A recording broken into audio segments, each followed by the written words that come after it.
The HOA president stood in my driveway at 6:47 in the morning, bolt cutters in hand, and she snapped the padlock securing my government-issued Jeep to the security post. What she didn't know, what she couldn't have possibly known, was that the chain wasn't just steel. It was wired directly into a federal vehicle monitoring system. And the moment those cutters made contact, she triggered something far bigger than a neighborhood dispute. What would you do if someone deliberately damaged federal property tied directly to your job, and then tried to blame you for what happened next? I genuinely love to hear your thoughts in the comments, because some of you have probably dealt with HOA boards that think they're above every law on the books. My name is Marcus, and for the last 11 years, I've worked as a special agent with the U.S. Fish and Wildlife Service. One of those realities is my assigned vehicle. A forest green Jeep Gladiator with federal plates, government seals on both doors, and equipment mounted in the bed that doesn't belong anywhere near a civilian impound lot. 3 bedrooms, a detached garage, and a quarter-acre lot backing up to a greenbelt. She walked up my driveway while I was unloading groceries, clipboard pressed against her chest like a shield. "You're going to need to find somewhere else to park that thing." "That's not a commercial vehicle, ma'am. It's a federal law enforcement vehicle.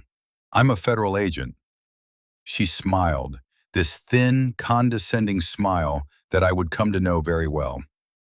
"Well, it looks commercial, and appearances matter in this community." The first violation notice arrived 3 days later, bright yellow, taped to my front door. I included my badge number, a letter from my regional supervisor confirming the vehicle was federally assigned, and a printed copy of 18 U.S.C. Section 1014. She took the envelope, glanced at it like it was junk mail, and said, "We'll review this at the next board meeting." Then she closed the door in my face. Then one evening, I pulled into my driveway after a long day of court depositions and found a tow truck parked at the end of my street. "Got a removal order here from the HOA, says the vehicle's in violation." "Did she tell you this is a federal vehicle?" After the tow truck incident, I installed a security measure that my agency approved.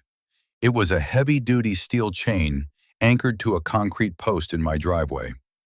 The chain wasn't just for physical security, it was connected to a federal vehicle monitoring system.